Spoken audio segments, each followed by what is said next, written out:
Omber Khan, famous for his health spot endeavors, for Self Evolve, for your The king of Indianapolis, some say. That's what I like to hear. Yeah. dude. You've done so many things. I'm trying to figure out where we should even begin because you have such a wealth of knowledge, man. We've been doing this a long time, and you've been doing it longer. It's just, honestly, such a pleasure to sit down with somebody who has such a wealth of knowledge, so much experience. What's that? Who's this old? Oh, bro, no one is killing it as far as age, as good as you. How old are you? I appreciate that. 57. That's what. What do you actually? I'll be 47 in May. Dude, so obviously, for those of our listeners who don't know who you are, you have been in the supplement industry in Indianapolis your entire life. You've been in the retail industry of the game through your business Health Spot for your entire life, and you've started a brand called Self Evolve that we sell in supplement superstores. Give us a little insight as to what life was like growing up in that kind of environment, in an environment where health and wellness was at the center of it.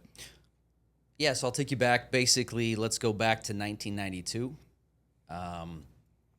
My mom at the time was like losing her hair. She visited doctors. We're just like, an immigrant type of family, so limited resources. Doctors really can't help her. My mom got into health, got into vitamins. At that point, she couldn't afford the vitamin stack she needed, but she saw the benefits of helping her hair. So then she was like, I'm just going to get a job at a local vitamin store. So she went to GNC and got a job in 92. 6 months into that, she's like, I think I can do this better than what I'm seeing at GNC. So she hired my older brother 6 months into it. And then about a year later, and this would be May of 93, she said, you know what? I'm going to go rent a little location and start a vitamin store. So May 1st, 1993, she starts Health Spot. So at that time, there's three of us. I was 14 at that time. We basically, at that point, grew up in the back of that retail store. And this is, pre-internet, pre-everything. And we saw, how what they talk about with immigrants. I've been in this country since I was 2, but to watch the immigrant work ethic firsthand is crazy. So I got to see the brute force. And I'll tell you right now, from 1993 to 97, it was just a battle to keep the doors open and keep everything going. But my mom's mentality, and I give her a lot of credit for this, is the fact that she took out just a small little loan, like less than what it would cost to buy a car. And she's like, I'm just going to take this little loan and open up this store and then make this work instead of spending those resources in other places. So that was the first time I got to see, like, it doesn't take a lot of money. It takes pure will and then putting your capital in the correct places when you truly believe in what your next phase is going to be. So I saw that at 14 years old. And then you kind of get to taste what entrepreneur looks like from the non-glamorous part and the part that is just, sitting in a store. Now remember, this is before the internet, so there's no phones. So when you have a slow day where you see 2 transactions, you're just in the store. You might have a book in your hand. At one point I remember we put a TV in the back, but you're just kind of growing up there. And there was times me and my older brother, who's 3 years older at the time, would just be in the store. And you have brothers, you're like fighting in the store and all these things. But you got to grow up. At the same time, there's this new industry coming up. So vitamins was definitely around in quite a few places. But the essence of the sports nutrition industry that we see now wasn't in full swing yet. Mm-hmm. There were some beginnings of it with Weider. Right. Mega Mass 2000, Weider. These are the EAS. EAS was just kind of just starting up. Myoplex. Yeah. Phosphagen HP. Yeah, that's when Bill Phillips, that was like 94, 95, when Bill Phillips started to do it was a transformation challenge where he did this Body for Life. Yeah, he did Body for Life, exactly. So you know exactly what that said. But so this was prior to that. So I remember when creatine came out with Phosphagen HP and all these things. But those stores at that time were more geared towards the vitamin and herb side. That's why I naturally geared towards like the, they call it the weeds and seeds type of part of the game, because the protein part of the game, pre-workouts at that point didn't exist. You had protein, and then you had ephedra, fat burners was a big thing back then. Hydroxycut, Rip Fuel. Oh yeah. And then Twin Lab was one of the biggest brands in the game. Look at you, man. Cybergenics total bodybuilding kits. Dude, yeah, it's the glass bottle of Twin Labs, dude. Yeah. And we expired out a lot of those. Glass bottle. They had some of they had a Rip Fuel. In my opinion, this was the first pre-workout ever. It was Rip Fuel. Agent Orange was spiked. That was crazy stuff. But you remember Rip Fuel was in a pill form, but they made a powdered form of Rip Fuel. No kidding. Yeah, they had the ephedra back then. And in my opinion, that was like the first real pre-workout, yeah. pre-workout. But it wasn't advertised as such. It wasn't. Yeah, it's more of a daily burner, that you can take in place of versus like, it really felt like, Agent Orange or honestly the first mass-produced popular one I think would have been like No Explode that just like truly made it like this is for performance of your lift. Yeah, but think about No Explode was more like 2004. So if we're still in the mid 90s, people were just taking fat burner as their pre-workout. Correct. Right. Yeah, correct. And it was just like you. I'm just thinking the category creation of itself is is what I'm thinking. Oh of. yeah. And it was Rip Fuel, Diet Fuel, and think about the bars. I remember they had the Diet Fuel bar that you could kill somebody with if you hit them with it. 'Cause it was just solid as a rock. Brick. Yeah. But protein, it's so funny now because we sell so many bars and so many drinks, and I'm like, all of these used to suck. Like they all used to be so bad. Even when we started this podcast, most of the reviews of the bars were terrible. Right. Do you remember the first turning point in the bar game was the Detour bar? Yeah. Do you remember Detour bar. Absolutely. Yeah. Then closely behind, I'd say the Supreme. Yeah. And They were home with like the 400 calorie bar. I think Detour got hit because they were not exactly. Oh, no. I think they got hit because Omber, that doesn't there happen. might have been some label claim issues back then. That's right. But remember, They this were is great. I think this was even prior to GMP. So this was the wild, wild west of the supplement game on manufacturing and quality. My gosh. But I will tell you, birth of the I'm a bathtub big supplements. advocate of ephedra and what ephedra was doing then. Totally. I think that the downfall for ephedra was when those fat burners went mass market, and now they came out of the supplement stores and they went into Walmart Right. and mass market where people weren't being educated. They just walked by, picked something off the shelf, Completely. didn't realize that, not only it has caffeine and ephedra in there, and then you had hydroxycut just kind of comes up, sees what Rip Fuel did, comes up, destroys Rip Fuel in total sales, right? And hydroxycut just starts going everywhere.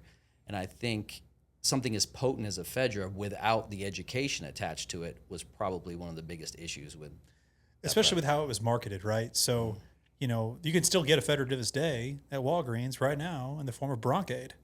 you can't get the ephedra group alkaloids. Yeah, I was about to say Right. it's Yeah. not quite the same. Yeah. Did you guys sell? When you were younger, is that something that you guys sold a lot of it in HealthSpot? Oh, tons of it. Right. It never had any issues. I mean, it was a big part of it. I mean, in that world, it all came from Mahung. So some people would come in, just get a bottle of Mahung, which naturally would have some ephedra group alkaloids, and people just take it to help with breathing, as a bronchodilator. And then you started seeing the ephedra come out from there. Mm-hmm. But it was a different world, and people were coming in asking a lot of questions. So there wasn't people just coming in, grabbing something off the shelf, and then checking out, at least in our little supplement store in the early 90s. And then I think one of the biggest turning points was, like you were saying before, with Bill Phillips and EAS. That brought a lot of attention to the sports nutrition category and what Bill Phillips did for it. Man, it's crazy. it's just, this has been like, I'm already just loving this podcast, Amber, just because we're such fans of supplements in general. Oh, that's great. And you've been around for like every era, right? And so we can really kind of mark the eras, I feel like right now, with just starting off with creatine, phosphagen HP is kind of like a milestone part of the industry. I think EAS's Body for Life is a milestone for the industry. I think ephedra is a milestone for the industry. I think 1,3-dimethylalamine is a milestone for the industry as far as just like ingredients or products that kind of like defined a time that are just, now they're just diamonds in the rough. Oh, yeah. I mean, it was the biggest product I remember in 93 was actually colostrum. Oh, wow. Colostrum in the pill forms. It's funny how things Full come around. circle. Full circle. Colostrum was huge back then. Very popular now. Bricker Labs was the company that dominated. And then those kits, those Cybergenics total bodybuilding kits and Phase 1 kit, that was GNC's like bread and butter back then. And it was the beginning of what would be the sports nutrition industry. I think Muscle Milk, I love those guys to death. That was a big turning point in the protein world. That's right. They made the first shake that tasted damn good. Dude, the first time I Everybody tried tried Muscle cookies and Milk. cream muscle milk, I was like, oh my God, they did it. And I will tell you, that's the Pickett's. It's Greg and Mike Pickett, the best people, phenomenal people that you can ever meet. Cyto Sport, shout out Cyto Sport. Shasta was awesome. I mean, I literally am still doing stuff with that family now. Like in 2002, I flew to Vegas for the Olympia, and I ended up buying Muscle Milk. They had a 6-foot table. That was their entire booth, a 6-foot table of Cyto Sport. So we had this product called Muscle Milk. This is before RTDs, it's just powder. And I remember I was like, I want to buy a bunch of it because I believed in that product. And they said, okay, we'll give you a great deal. And I was like, okay, how much can I buy? And I think the deal was like buy one, get one free or something crazy. I was like, well, how much can I buy? And they said, you know what? You can buy whatever you want. And I was like, okay, I'll buy, I called my mom at the time. And I was like, listen, I'm going to go heavy on this product. I really believe in it. I think it's going to work. And I was like, I want to buy 4,000 bottles. Okay. We had no warehouse and we had one store. So I called up Southport. I'm like, hey, I want to buy 4,000 bottles. What do you think? And then the rep at the time called Mike and they're like, hey, listen, first of all, if we do this, he's got a promise and handshake that he's not going to sell this anywhere outside of his stores. Like, don't mess up any other channels. And I was like, absolutely, I'll give you my word on that, which turned out to be a very, very good thing. Secondly, I was like, I need you to deliver the semi to my mom's house and leave the semi there because it's going to take me a minute to unload 4,000 bottles. So it was packed in boxes of 4, so it was 1,000 boxes. We spent 2 days unloading out of a semi and stuffing it in every corner of my mom's house. Wow. So the way I did the math to be like, all right, does this make a good move? I was like, okay, look, and here's the cost of the protein. Here's what I know I can sell it for. What's the expiration date? It's like expiration date's like 3 years. So I did the math. I'm like, there's no way that we cannot sell this product, and let's say it was like 2.5, 3 years in this time frame and make a significant profit on a product that you have to believe in. So the conviction on the product was there. So then luckily, Mike Pickett, to this day, I love that family. They said, okay. And then they sent me a semi. And now knowing the game like I know, like that's a big deal. Crazy. Right. You send a semi, you tell the driver to leave the trailer there and come pick it up in a couple days. And it's in the driveway of my mom's house. So just surprised the HOA didn't say anything at that time and we got away with it. But we filled up that house and that house smelled like, I think at the time it was 14 different flavors of muscle milk. At one point they got to like 32 different flavors. And then we had that. They were at a 6-foot table but had 14 flavors? On their powder. They had a 6-foot table at the Olympia. What year was this? This would have been 02. This was Yeah, that's around right. around Yeah, 02. This was before the RTD, Yeah. 100%. Right. And it was just a powder. But when you drank it, you're like, this is different because they're the first ones that they Use put, casein. and they use fat. There was like fat in their product. Oh, Right. higher fat. They weren't scared of like putting a little bit of fat in there. But just I remember it had like 9 grams of fat or 11 grams of fat or something like that. It was- And I remember being like, I don't care. Yeah, it was like a 300 calorie serving. And I remember that being 32 high. grams of protein. I think it was 11 or 12 grams of fat. Yeah. But let's be honest, Phenomenal. it revolutionized everything. And I thought that was a great product. And obviously when their RTD came out, it changed everything. Right. But Man, the cookies and cream muscle milk was just a staple for every. strawberry banana was great. Like, Yeah, man, they killed it. And so, like, dude, it's just fun that, in that era. So, was that like, were you like their first big order like that? a lot of people, there was a lot of people buying the protein powder at the time. I definitely was probably one of the biggest accounts for a single store to buy 4,000 units of a product. It's crazy, but Cytosport had to have been doing good with, these specialized retail stores like, we own, because I used to shop at Supplement Giant in Wichita, and they used to recommend muscle milk to me. They were great. They were big in GNC as well. But they were one of the first, not one of the first, but they went mass channel, and then it kind of flipped. Yes. But, they started, I don't remember the exact details, but basically it came from Champion Nutrition. I don't know if you remember Champion. Oh, yeah. Okay. Muscle Gainer 900. Yeah. 9,000? Muscle Mass 900, I think. I think you're right. But my favorite product, the Came Champion. in the dog food. Yep. Look up Champion Nutrition. Champion I'm going to guess Muscle Gainer 900. I'm gonna. He's going to guess something else. I'm gonna guess. We're having a trivia question right now. What do you think? It's Muscle Mass? I mean, I can see it. I think it's got that red 900. label. It's Muscle Gainer 900. I'll tell you that wasn't their best product. You know what the best product they had at Champion? Metmax. First protein powder I ever seen that had creatine in there and guarana. Heavyweight Gainer 900? That's it. Yep, that's it. And that's the newer one. That the old one. The old one had the clear. It was The one clear. that broke in every shipping, box from Europa. And then you'd hold it from there. Yeah. Yeah, people. That's the one. Back in Yeah, the day, that people was would it. come into the store, and if a kid Heavyweight picked that Gainer up, you were 900? just like, "Oh, let me look at the expiration date on that." That we sold a ton of those. Did Those you? did really Yeah. well. Those were like $30. But if you look in at the our store. formula, go back and look Crazy at to think the about. formula of Metmax. If you look at the formula of Metmax, to this day it could hold its own. It was a great formula. Dude, a lot of the old products I feel like had some like, dude, we weren't thankful enough. There was back then. creatine monohydrate, protein, and guarana, so like a little bit of stimulant, but it was an amazing product. And I don't know if you remember, like back in the day, like you had to have a can opener to open it up. Oh, dude. Yeah, it was like it was sealed in a can. Yeah. I honestly want to. That's before my time. I do think that You've there is hit a market before my for that time, now. officially. I think there's a market for that now. I think that'd be great. Yeah, I'm serious. So- I think we came with a pre-workout that had you needed to have a tin can opener. Yeah. Dude, it'd be dope. So I'm serious. You guys don't think it would work?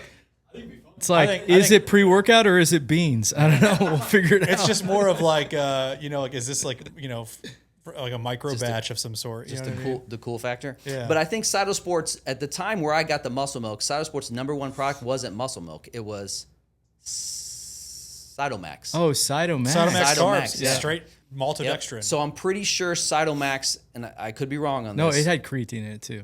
Yes, but Cytomax was originally under Champion, I think. But anyways, Cytomax was their #1 product. So at the Thinking time, of cytocarb, my bad. Yes. that was good. That was good maltodextrin. But at the time where I bought that deal with Muscle Milk wasn't their hero SKU. Their hero SKU was Cytomax because they were in the biking community. and Yeah, I remember it was totally an endurance brand Yes. at that point. Yes. And that was like the endurance version of like Cell Mass or like Cell Tech. It was good. It was man. actually it was like a ripoff of Cell Tech. And that's in the basically. bottle. That was in the can. The can with the can opener. Yeah, I'm pretty sure that one was. Well, in that one. do you have any insight on this? Because we're spending a ton of time on Cytosport, but like, dude, it's just going through just like kind of like the history of how the hell did we get here as far as the supplement industry? Because it's just bananas now. But back then, Muscle Milk Collegiate was like a huge deal, and Cytosport was going into every university and just giving away Muscle Milk and giving away Muscle Milk Collegiate, which was actually way isolate. It was like their better quality protein for recovery, and like we didn't sell it. Like we weren't allowed to sell it in the store. Yeah, they blew up. I mean, they were gonna have to go. They were just growing so fast. They were going in every channel, and eventually everything was. Did they get bought by Pepsi? I think it was Hormel. Spam people bought them. I could be wrong. I don't know. You guys can fact check me. Didn't know spam people were trying to that- diversify in that way. I think they bought Muscle Milk. It was Hormel. I think Hormel bought them for just under $1 billion. Yeah, pepperoni. But and really, if you were Muscle to define the late '90s, early 2000s in the supplement world, it was definitely androstenedione Dione and Pro Hormones. Yeah, that's true. Mark McGuire. So really, That's true. you can't talk about late '90s supplements without androstenedione. Right. And that was talking about and 1AD. That's when you guys expanded to multiple stores, huh? That's when we did it. O2 is a different game. And still, your competition in that time was people walking in with catalogs. I remember the first time they walked in with a catalog, freaked out my mom going, I found this cheaper in this catalog. And then after the catalog, then it was bodybuilding.com. That was the internet. Yeah. Specifically bodybuilding.com. Yeah. When bodybuilding.com came out, that's what changed the game because they did a combination of two different things. They said, we're going to have supplements, but we're going to have forums. The forums was everything. Forums were everything. The message boards. Yes. So you took these message boards and you combined it with a store, and then that's what everybody talked about was bodybuilding.com. It's wild. So Kyle and I think Kyle might have been on like the last breath of that, but when I got hired at Supplement Superstores, that was very much still an ecosystem where a lot of people went, and they had just started Body Space, right? Mm-hmm. Which was like an extension of, it was their take on MySpace, but it was like, hey, we're just basically making a MySpace for only fitness people. Yeah. And I'll never did it. I'll never forget the top user was a girl named Chicken Tuna. Chicken. That was her username. Everybody had like fun usernames. No one was their real name. Yeah. And just the whole bodybuilding.com era and Jamie Eason, being like the spokesperson, and just to see like, again, just how that over time, like just completely falling off, like just wild how they were everything. It was it. That was it. It was it. And there was no cooler. The problem with them, well, Greg Plitt, right? They did bodybuilding.com was they were when you're a mom and pop back then, bodybuilding.com was a problem because they would do a lot of buy two get ones on the same SKU. They were very aggressive, and it was a transition time where you think about all these independent mom and pop stores that never had to worry about the internet. Then the internet came into fruition, and there was a time frame where people were scared to put their credit card number on the internet. Like, I don't want to put my credit card. I don't know who's getting it. So it was that was like it was there, but it wasn't mainstream, and it wasn't becoming a big problem. And then bodybuilding.com in that next phase where everybody got very comfortable purchasing things online. And then as an independent retail store, I think that was the biggest fruition going, you better start changing your game. Right. They started pushing adoption, right? So it's like you put those prices so low and it's like, we might lose money on this, but we now got you, like the deal was so good that we got you comfortable with using your credit card. Yeah. You know what I'm saying? No, So I agree 100%. Yeah. Eventually, like, it's worth the risk, and I could just dispute the charge if there's an issue or whatever. But that was a big transition for everybody, all the independent stores. And then you were kind of leaning on, at that time, Europa is the biggest distributor and growing at that same breath. And for our listeners, like a distributor is simply just a like central house that holds all of the different supplement brands in one spot that you can order everything from at once versus having to call these individual brands, especially for smaller stores or smaller companies. They would utilize a distributor, and we did no different than anybody else. Used Europa. Yeah, great setup for a long time. Europa, very, very big company. How big was Europa at its peak? Oh my God, I heard some B's. Oh really? Yeah. I heard at least 500 million. Yeah, I believe it. I mean, they dominated. They had at one time, I think it was 6 different warehouses, but they were so efficient. They were in so well. Like, you can call them at 4:45, and their 5 o'clock cutoff time, and put in an order, and it would ship out that day, be at our place the next day. But at their peak, I mean, they were a beast. Mm-hmm. You went to Arnold. They had a center booth in the middle of the Arnold Classic where everybody go and take a break. For retailers, they were phenomenal, and it was a great time at that time. I feel like back then the barrier to entry, maybe to become a supplement store owner, was lower, but now I feel like the barrier to entry to open up a supplement brand is lower. What's your opinion on that?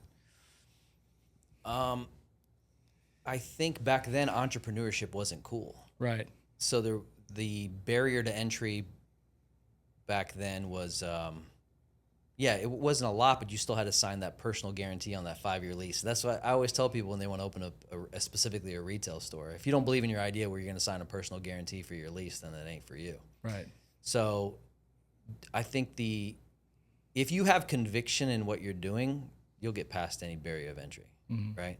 So I think that it's all about conviction in your idea, because you can do it. So I opened my first business when I was 19. It was called First Class Restaurant Delivery. It was like a DoorDash, right? How cool. Yeah. So I just didn't think there was a barrier to entry. So I literally I worked in the retail stores from 93 on, but around 19 or college time, I worked at this residence in Marriott in Indianapolis, and I had to work the night shift sometimes. And I remember reading Entrepreneur Magazine, and I read about this guy who had this business called Restaurant on the Run, and I remember this to this day. Michael Cato was his name, phenomenal. And I was just like, oh, that's pretty cool, like restaurant delivery. This is 1999, 2000, something like that. I just called him. I said, hey, my name's Omber. I see this pretty cool stuff. You had an Entrepreneur Magazine. I'm curious how you did it, like what happened. And the guy was awesome. He was like, who are you, kid? Like, I don't know if you're really interested in this restaurant delivery thing. We're having a convention in Vegas. And I'm like, oh, cool. And I was like, okay. I booked a flight, and I went to Vegas at 19, and I just like went into this convention like you would now with all these business owners. Obviously, I was the kid there, and a couple people probably took pity on me, and said, oh, we'll help you. And then the other guy I worked with at the hotel, we just made First Class Restaurant Delivery. We got some 2-way radios, and we started a restaurant delivery service. So my mentality is like, if you really want to do it, the barrier to entry, you can always, you got to be creative, right? You got to do a lot of things yourself, but I think you could do that. And that was the first experience I had, like starting a business.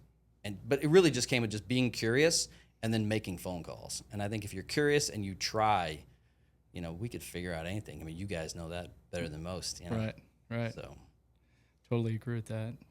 Yeah. I mean, I just feel like in today's day and age, you have a lot of people that are entering the supplement market that are, it's I can create the product really quick.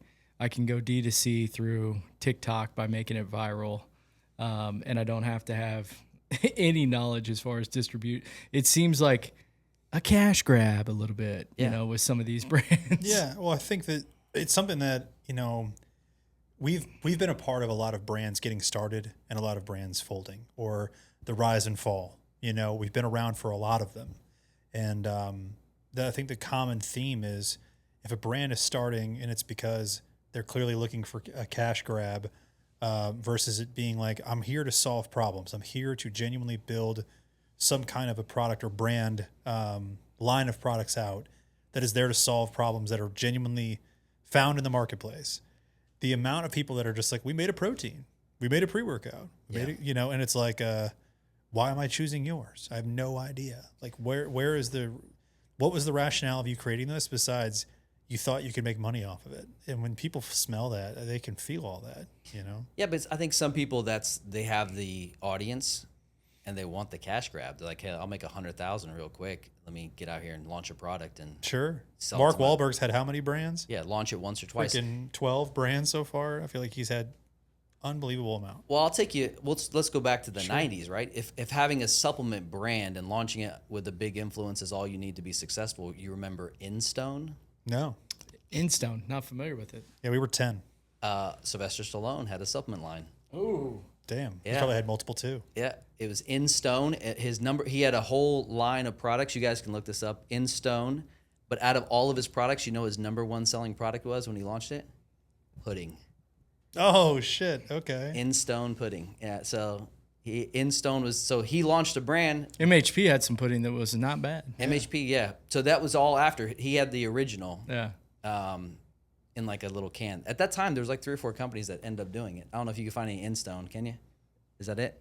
Yeah, I think that's it. Is it still available? No way. It went out of business. My favorite bodybuilder collab of yesteryear was MHP Arnold Series That was not MHP. That was Muscle Farm. or Muscle Farm. I'm sorry, you're right. Yep. The sorry, the Iron series. Yeah, it was all green. it was all green. Lime green. Now, let's be honest. When that came out, every one of us thought that was going to be a home run. I was like, dang, dude, they're about I to did knock not. this out of the park. And then look what I'm happened. not being a contrarian. I really thought it sucked. Really? Yeah, and the reason why is just because we were trained so well at S2 as far as what to look for in quality. Yeah. And it was a brand that was meant to be on the Walmart shelves from the start, right? Like they were immediately in mass market right off Sure. the bat. Yeah. And so I just remember it's like, dude, of course, like it was the first time. It was like it but made me think that Muscle Farm was more legit because they were growing at such It a wasn't. rapid rate. It wasn't publicly Muscle traded Farm. company. It was the Arnold, because it was the first time that since I had been in the supplement industry that I'd seen Arnold put his likeness on a likeness product. on something. But on the bottle, I could be wrong. It was I'm the pretty cartoon sure it of said him. Muscle Farm. Yeah, And it was like a sub brand of. that's right. That It was the collab. Iron series. I promise. And it was all Yeah. green, and the whole bottle was shrink sleeve. fully Right. wrapped Fully Yep. wrapped green. I mean, that was pretty cool. around the lid too. Yeah. You had one, Yeah. We talked. I mean, so we- it didn't work then, huh? Well, we were talking Yeah. through like the rise and fall. It's like Muscle Farm's on that list. Muscle Farm was, they were taking over, dude. They had that really cool lime green look. They were like the head product for, the official supplement brand of the UFC. Yep. We sold had- a lot of Assault. had- A lot of Assault. They had Michael Vick as the Assault was a good one of the product. Yeah. athletes. It was light you up. But once again, you go back to good products. So let's think about this. Ed Bird and Bill Phillips did EAS, right? After they sold that, then he did what Ed Bird do, NO2. You remember NO2 pills? Oh yeah. So that was 02, 3 03. grams of arginine Yeah. AKG. And then CE2, or was it? Do you remember though when he launched NO2? They literally had a book. They Right. sold for $1. You buy a book, and it would tell you about the benefits of arginine. And it was arginine, alpha ketoglutarate, like AAKG and NO2, and how you do not combine it with caffeine because vasoconstrictor versus vasodilator. exactly right. But then you had these guys who had stores and then created BSN, who goes, you know what? I think we can add a little bit of caffeine with a little bit of arginine to make a pretty good tasting A product. little bit. They had a lot of caffeine to that bad boy. And they launched NO2, and I'm pretty sure NO2 NO Explode came out in 04-ish. And I remember that's what messed with a lot of that was the first disruption for the fat burning category, because then you had people who were switching from just taking a pill and going to the gym. Now I'm going to drink this powder and Right. go to the gym. And then And that drink effect was everything, man. because they did nitrix first to compete with NO2. That was their pill. Yeah. So NO2, and then the nitrix was the only real competitor to NO2. And then they said, let's do Cell mass. cell mass, NO and Explode combo. Can you remember, another trivia question, what was the type of creatine that was in cell mass? that was claimed to be in it. Type of creatine. Because there was a class action lawsuit against BSN. They lost over this. It wasn't buffered creatine monohydrate, no? Well, it's probably what it was, but it was, they claimed they had this special technology. Like BSN was one of the, muscle tech. At the time, it was very industry How standard. many pages can you take up in a That's right. bodybuilding magazine for your It was industry advertisement? standard at the time for all of these brands to have these wild claims where it's like this cutting edge. Everybody wanted you to believe that, there's guys in these like white lab coats mixing up test tubes to create these formulas. And part of that was this invented creatine called creatine ethyl ester malate. Creatine ethyl ester malate. That was CEM technology. It was in the bottom left corner of every bottle of BSN at the time. Look at you, man. I like this education. you're getting right now. But yeah, they ended up they ended up getting a class action lawsuit. It ended up just being monohydrate, and lo and behold, Which monohydrate works great. I think the craziest product at that time was it was $60 for monohydrate. That was the Cell Mass. You're talking about Cell Mass. Yeah, The craziest product was Cell Tech right. because it was 75% of the tub was sugar. Yeah, Yeah. it was all dextrose. Yeah, so if you looked at the bottle, it was, if I remember right, Cell Tech was 100-gram serving. No, It's a little bit less than that. Was it? I can. You want me? I no, just know exactly. yeah, go for it, bro. 58 grams of it was 10 grams creatine, 58 grams carbs. And then the rest of the 2 grams was like 2 to 3 grams was the 100 it's a ingredient million proprietary blend. ingredients. I'm pretty sure. Wasn't it like, am I correct? I thought the sugar content was like 75% of the scoop size. No?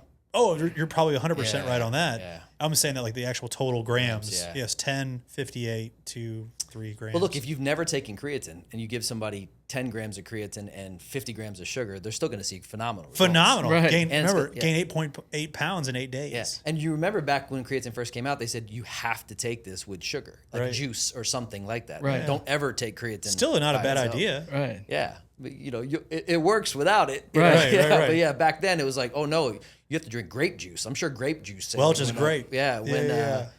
Or Hawaiian Punch was a famous. This was the good popular days one. when they would put before and afters on the bottle of protein. It's like, dude, hold on. This guy got shredded They would from sh- this product. I remember guess Su- I'm going to take this. Super Pump would just give you the before and after of the workout. Yeah. This is a before and Super after Pump of 250? workout. Yeah, one workout, it's on there. They used to call it Super super dump. Super dump. Come on now. Hey, Yeah. hey, was I right on that label or what? He's finding the old Celtec. But dude, One of my favorite old. older pre-workouts of that era, of the Cell Mass, Cell Tech era, is Inno Shotgun. Oh yeah, You that was remember VPX. VPX? That's Jack Owack. That's Right, Bang. Yeah. yeah. But you know what was craziest product he ever had? Redline. No. Before, why Redline only exists to replace a product. Ooh, I don't know if I know Vortex? this. Clembutrex. Oh, Clembutrex. It had the sublingual like vial on the front And of it it. burned when Right. you drank it. Yeah, Yeah. it burned. And then remember, he came out with his own line of liquid pro hormones. They were called like Gangsta Tests and all these crazy names. But they were literally on the directions. It's been a long time. On the directions, you had to take the syringe, pull out the liquid, and then put it into a little bit of protein powder that you mixed up, because if you took it straight, it would burn down your throat. So you had to dilute it in some protein and then take it. Those are the days. But it dude. was four. I love they're just sitting back there like, no, people will do this. Yeah. And they did. So 4 pro hormones, I'm pretty gotta sure. mix it into protein. Every one of the pro hormones had a syringe, like obviously not a needle, but like you'd pull it up like a syringe. Right. Right. But there was 4 It's a of nice them. touch. Oh yeah. It's Yeah. marketing, you know. Right. One thing Jack could do is marketing. Right. And then that product I remember sold like crazy. It definitely Gangsta Test. I'll never forget that one. I can't remember the other ones. So you've been around for these different eras, and we could have a lot of fun on the podcast just talking old products, but I think we're going to annoy a lot of our listeners that way. But let's talk, dude, like you've just been around for like these big ups and big downs. And so when I say big downs, I mean like there was a business that, that's, our background is supplement superstores. And before supplement superstores, there was Atilios. And Atilios is actually, where we got our start, and really went from a 1 or 2 store chain down in Springfield to having 4 overnight in St. Louis. And so that story started in 2006. But long before, Atilios was only 4 stores in St. Louis and had to sell to Andy and Chris and turn them into supplement superstores overnight, there was this huge success era for Atilios that I was a high school student listening to the radio, hearing about Atilios all the time. And it was because they were in a Federer-based, product that they had just mass marketed in their area called the T-Burn Combo. And they had alienated their sports supplement customers so much so that when they finally, when a Federer got banned and they were no longer able to sell it, they basically had lost their entire sports supplement business to the point where they had 12 locations in St. Louis that over time, over the course of just like a couple of years, went all the way down to 4. And, Andy and Chris basically threw them a lifeline to keep them from going bankrupt by just taking over their leases. Do you want me to tell you a crazy thing about Atilios? Well, I want to hear it, but this is all to lead to me this question I'm going to ask about.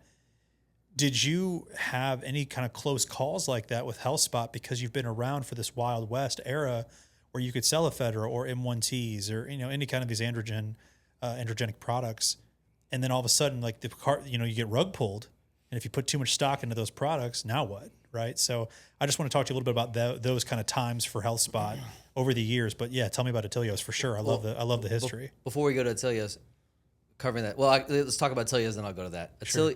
The crazy part is when Atilios was at their peak, and I know the T-Burn combo because it affected me. You know why it affected me? Why is that? Because they were in Indianapolis Correct. too. Yeah. They put Atilios in They Indianapolis? had 3 of them in Yeah. Indianapolis. Wow. So, but the beautiful thing about Atilios is they were so focused on that one part of the industry to their demise that we were able to continue to dominate because of my mom. And because even though me and my brother were obviously looking at the sports nutrition side, what did my mom beat in our head nonstop? General health. So we still were selling vitamin C, vitamin D, herbs, tea. Like we had all the general health. Half the store, 50% of the store was vitamins and herbs. So imagine just like, and when I say herbs, I mean all the herbs. So we had 60 different herbs there on the shelf. So if you looked at our pie of revenue, the sports nutrition wasn't 80%. It was always going to be, at that time, it was probably only 30 to 40%. So it was, we never let go of the general health part of the category. And to this day, our stores in Indianapolis, that's the lifeblood was the general health. And I think any retail store now in the sports nutrition category can never neglect the general health. And what's cool about what I see is a lot of us who were younger in those days, as we age up, we care about general health. But yeah, the reason why we didn't have any close calls was 100% because my mom never let us let go of the general health part of the business. And I think that saved us. Yeah. So the sports nutrition side's had these big ups and downs, but general health, there hasn't been any wild unlocks, if you will, over the time, and then also big demises either. It's like what's always worked. It's what's always worked. They've done some better delivery systems, right, in vitamins and minerals, but there's not a whole lot you want to change about what God's made. No, I think sometimes the mistakes there was just how those businesses were run. So some of those general health categories that just went away were just poor business execution at the time. Sure. Is there a brand on the general health side that you would say has your respect in a big way, that's been around a long time, that's got some legacy to it? Brands that come to mind for me or that have been around a long time would be like Garden of Life, Urban Naturals, Now Nutrition. New Chapter. New Chapter. But see, I have a different viewpoint. Totally. Because I think those brands that you just named, I love them all to death, but they changed when the big money came and bought them. Mm-hmm. So I remember like did Now get bought? Now is the only one I don't know. They might still be. Yeah. If Now is still, that would be the only one that's around. I think Now as a company, I have a lot of respect for. I don't necessarily agree with their distribution strategy. Totally. But if you go back to Garden of Life or if you go back to New Chapter, I was a huge New Chapter fan, like ridiculously huge New Chapter fan. And I think when they got sold, in my opinion, it just remember I'm speaking my book, right? From a retail perspective, I lost that love and feeling that you would only feel from the owners when it switched over to a big company.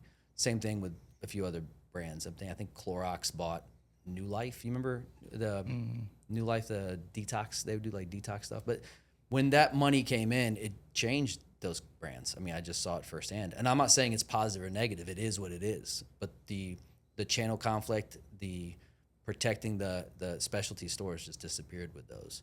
So I don't have the same like feeling because they lost that vibe for me. One time it was amazing. This is a good segue It's into. perfect. Yeah, go ahead. I know where you're going. You own a brand called Self Evolve. I do own a brand called Self Evolve. is part of what you're talking about, because you saw there was an opportunity and you wanted to fill the gap, and talk about the beginnings of What Self inspired Evolve. you to start Self Evolve? When you're in the store all the time and you're engaging with your customers, there's always things that you need, and sometimes they're just not in the industry. So at the time that Self Evolve was created, there was 4 products in particular I needed I couldn't find. I needed a men's and women's multivitamin that I wanted to be higher in biotin, right? I just wanted something with a different mix of priorities in their supplemental fact panel that I couldn't find. I needed DIM specifically in a 250 milligram 60 count. At that time, if I found 250 milligram, it was only 30. And then I needed an HMB that was like more pills in the bottle at the right dosage. So I just kept getting frustrated when I want to go order something and I couldn't find it. So I was like, the same way I told you, like when I opened up the delivery service, I was like, how hard is this? Let me just start doing some research. And I just started picking up the phone and making phone calls. And I did play around with contract manufacturing and learning about products years earlier in the protein game. So I started to dabble in learning, like, who makes supplements, right? Just some simple questions, right? And obviously at that time too, there's a lot of gatekeepers. Some people just don't want to tell you where things are made.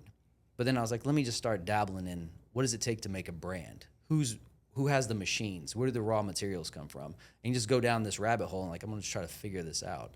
But I'm a retailer. So I was like, I'm going to do something specifically for my retail store and no more than that. And let's just see where it goes. And then I made those 4 products in 2004. The end of 2014, I started the company, but 2015 is when the first product landed. And I was like, this is going to be like small boutique designed for retail stores, because at that time, that's what I needed. That's what I was missing.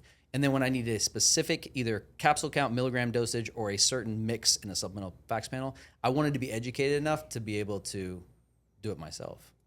So that's the beginning of it. And then slowly, and it's been a long, slow path. It's been, I had friends in the industry that needed products. I was like, hey, listen, let's just see if we can just make it.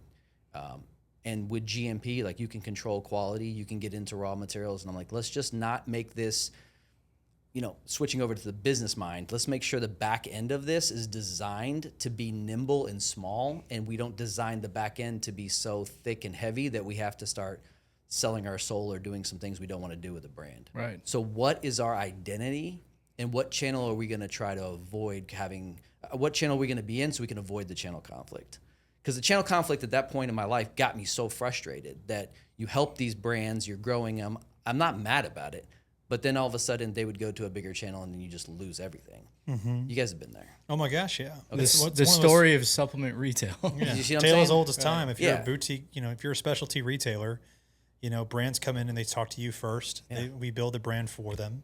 And then once they get big enough, they start to knock on the door of mass market and then go goodbye business. Yeah, and there's no point to get upset about it. It is what it is. But I was like, I can control this variable then. I'm like, everything about the back end, that means every expense on the expense column has got to be designed to be in this channel, and absolutely no discounting. So it was designed to support retail, and that's all. That's where the brand lives now, and that's where it'll stay as long as I'm.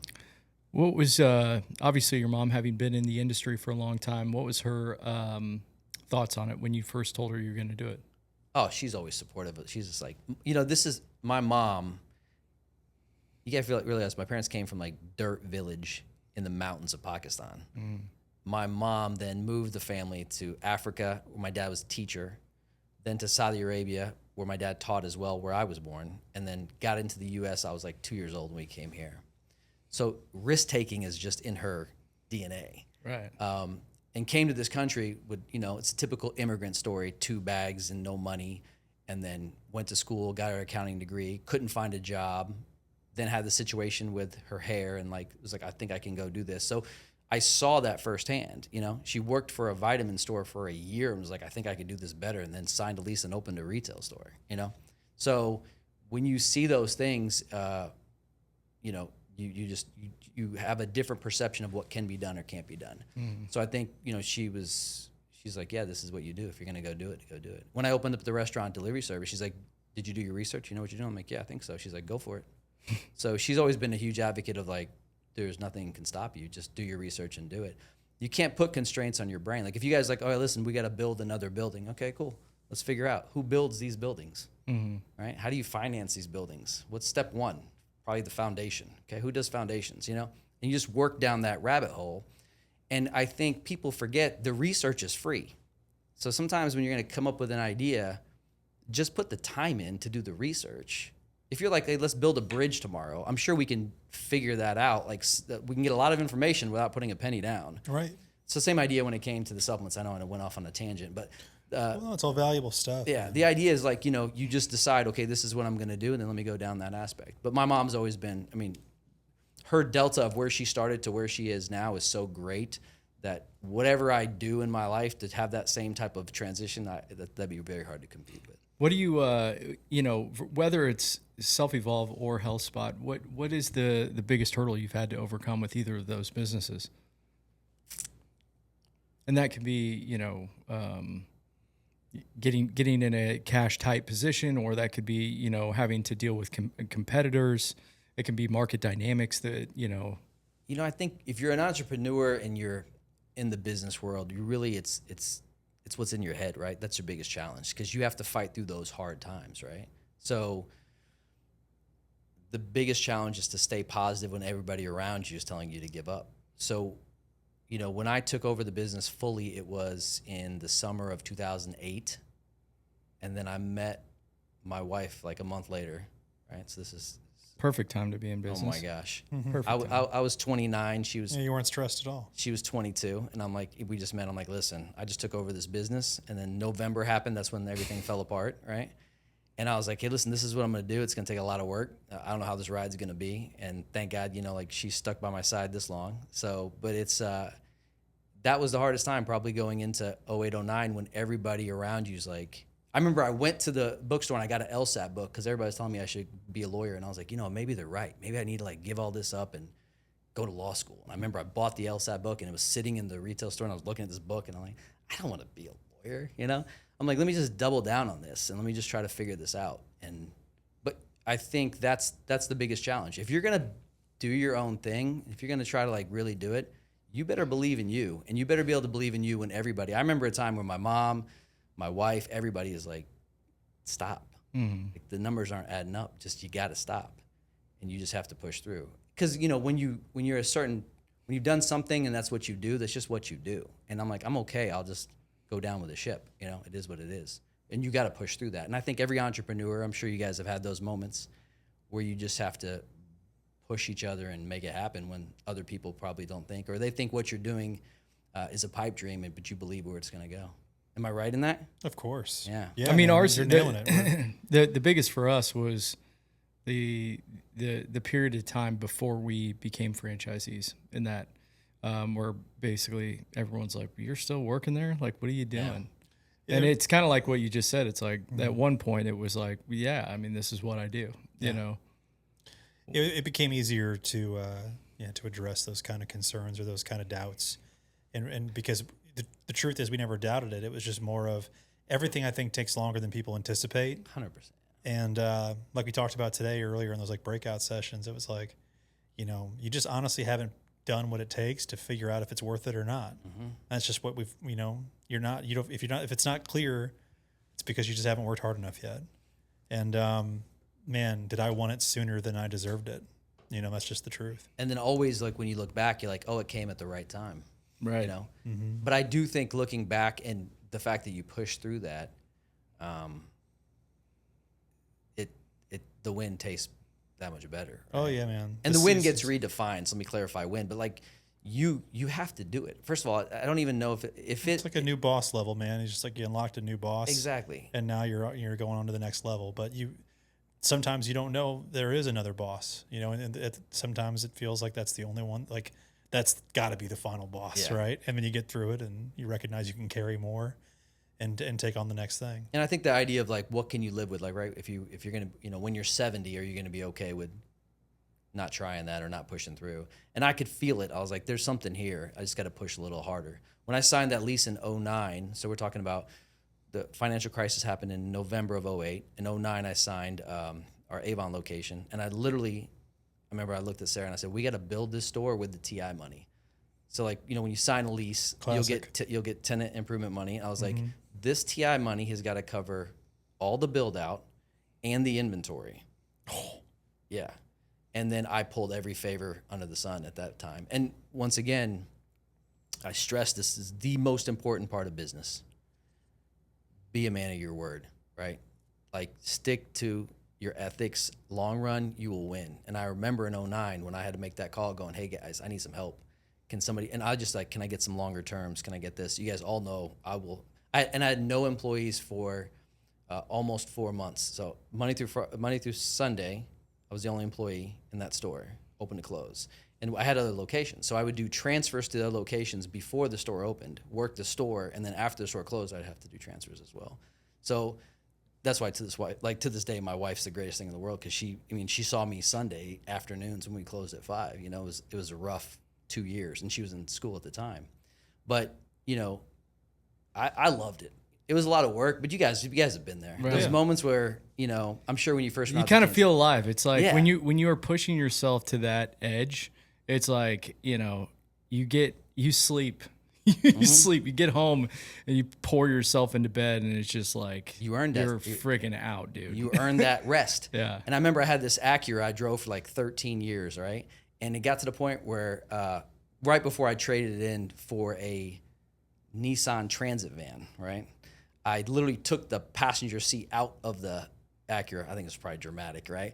Because I was just kept having to transfer, and that seat kept bothering me on room. And I'm like, no one's in the car with me ever anyway. And I remember just taking that seat out for like, it was a week. It was a little dramatic. And then we put it back in. But then I traded in that Acura for that Nissan cargo van. And I remember Sarah going, you're like 31 years old with a minivan and no kids. And I'm like, this is my daily driver now. I'm killing it. And this is it, because now it makes transfers easier, and that was my car. I remember being so proud of that little transit van forever. Heck yeah. Well, dude, it's practical. Dude, it worked. That's right. Yeah, I think having a significant other who's down in those moments is such a huge part of that, because it takes a special woman or man to put up with that schedule and not be like, what about me? Yeah, are you not making time for me, and blah blah blah. And it's like, shout out Sarah. yeah, you gotta have somebody who's on your team that's like, nope, we'll be in the fire together. And I don't think it's normal. I don't think like it's not for everybody. I tell people all the time that like, is true. Yeah. It is not for everybody. It's not for everybody. I don't think what I do is healthy. Right. It's just, but I don't know how to do anything else. So this just is what it is. And I think you have to be clear with those people around you so they can make decisions for their life. To see what mixes, Now things are better, and like whatever Sarah wants, Sarah gets, but she paid the price, she there's paid the yeah. and everything in life, there's she waited 13 years for any of her dreams to come. It was 13 years of waiting for me. Right. Before she wanted a kid more than anything. It was 13 years of waiting for me till I said, okay, I'm ready. Yeah. So like, that's not normal. Yeah. And I tell people all the time, like, don't look at that as like something you need to follow. It's just realize that don't try to go down this entrepreneur route because you see it on Instagram. It's going to hurt you. If you're not Without a doubt, man. Yeah. Like I said, are you looking for the status? Are you looking for the, the validation? Or are you looking to solve people's problems? Yeah. And when you're around other entrepreneurs, you get it, because we'll talk business forever. Like, you're going to call Sunday and discuss margins or hiring or firing or whatever. Like, I love it. Like, it's not an inconvenience. So no one's sitting there counting the hours. Oh my God, I worked, 93 hours this week. You don't care. It's just what you do. And I think, unfortunately, there's a lot of people who get into this game that it's not going to be good for their health. But yeah, it's been a good ride in the supplement game. Yep. Bro, so, Self-Evolve, if there was one product, like, I'm hoping we're turning a lot of people onto the brand because you guys make phenomenal stuff. But Appreciate that. Tell me about, if somebody was getting started with Self-Evolve, and I know there's not like one cure-all for everybody, but what product do you think best represents you guys and that you'd be most excited for them to try? I think you're right when you said there's not one product for everybody. And I think the definition of Self-Evolve is to find the products that are going to help you evolve yourself. And I think, but if you were to say which ones that I think don't get enough attention, I think Algae Omega, right? I'm not an anti-fish oil person, but I think that you can get a really good omega profile from algae. So our Algae Omega, we use a Life Omega trademarked one. It's like skip the fish and you can get it you can get it from algae. I think that's a great product. Our magnesium glycinate, I think, is one of the best around. The feedback we get on that product is amazing. But we're up to 45 products, and there's another like 8 coming soon. So Exciting, dude. yeah. So we're gonna keep adding to the mix. Umber, Wherever we see a need. Umber, Congrats, man, dude. so happy for you. We're excited to have you on, and we're gonna have to bring you back here soon, dude. Absolutely appreciate it. If you guys haven't checked out Self Evolve, you need to. They make awesome stuff. Supplement Superstores carries almost every single one of their SKUs, and we look forward to continuing to grow in that partnership, bro. Thank you. Appreciate the invite for this. Thank you guys for listening. Thanks, buddy.